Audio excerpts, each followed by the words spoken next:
Hi friends, మెదడు చురుగ్గా ఉండాలని, జ్ఞాపకశక్తి పెరగాలని మనలో చాలామంది ఫిష్ ఆయిల్ క్యాప్సూల్స్ వాడుతూ ఉంటారు. కానీ ఆ ఫిష్ ఆయిలే మీ మెదడు దెబ్బతీస్తుందని మీకు తెలుసా?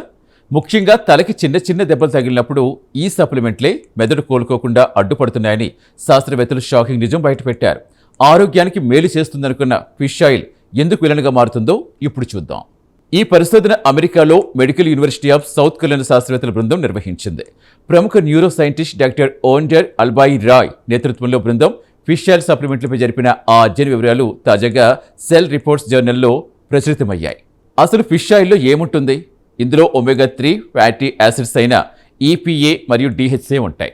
ఇన్నాళ్ళు ఇవి రెండు మంచివే అనుకున్నాం, కానీ ఈ పరిశోధనలో తేలింది ఏంటంటే డిహెచ్ఏ మెదడుకు మేలు చేస్తున్న ఈపీఏ మాత్రం మెదడు కణాల రిపేర్ ప్రక్రియ దెబ్బతీస్తోంది. తలకు దెబ్బలు తగిలినప్పుడు రక్తనాళాలు మళ్లీ కోలుకోకుండా ఈ ఈపీఏ అడ్డుపడుతున్నట్టుగా సైంటిస్ట్స్ గుర్తించారు. శాస్త్రవేత్తలు ఎలుకలపై జరిపిన ప్రయోగాల్లో ఒక వింత బయటపడింది. దీర్ఘకాలంగా ఫిష్ ఆయిల్ తీసుకుంటున్న ఎలుకలకు చిన్నపాటి తలగాయలైనప్పుడు వాటి మెదడు కోలుకోవడం చాలా కష్టమవుతోందట. అంతేకాదు, వాటిలో జ్ఞాపకశక్తి తగ్గిపోవడమే కాకుండా మెదడులో టౌ అనే హానికర ప్రోటీన్స్ పెరిగిపోయి మెదడు పనితీరు పూర్తిగా దెబ్బతీస్తుందట. ఇది చివరకు డిమెన్షియా వంటి మానసిక జబ్బులకు దారితీస్తోందట.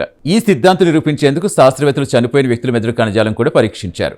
ముఖ్యంగా క్రీడాకారులు, తలకి పదే పదే దెబ్బలు తగిలే క్రానిక్ ట్రామాటిక్ ఎన్సెఫాలోపతి బాధితులతో ఈ ఫ్యాటీ యాసిడ్ల అసమతుల్యత ఎక్కువగా ఉన్నట్టుగా గుర్తించారు. అంటే మన శరీరంలో ఈ లిపిడ్స్ ఎలా స్పందిస్తాయో తెలియకుండా వాడటం ప్రాణాంతకం కావచ్చు. అయితే ఫిష్ ఆయిల్ అందరికీ ప్రమాదమా? డాక్టర్ అల్బాయి రాయ్ ప్రకారం ఇది అందరికీ చెడ్డది కాదు. కానీ ఎవరికైతే తరచుగా తలకి చిన్న చిన్న దెబ్బలు తగులుతాయో, ఉదాహరణకు క్రీడాకారులు లేదా యాక్సిడెంట్స్ అయిన వారు, ఫిష్ ఆయిల్ వాడేటప్పుడు చాలా జాగ్రత్తగా ఉండాలట. మన శరీర స్థితిని బట్టి ఈ సప్లిమెంట్లు ఒక్కోసారి విలన్లుగా మారే అవకాశం ఉంది. దీన్నే శాస్త్రవేత్తలు కాంటెక్స్ట్ డిపెండెంట్ హెల్త్ రిస్క్ అంటున్నారు.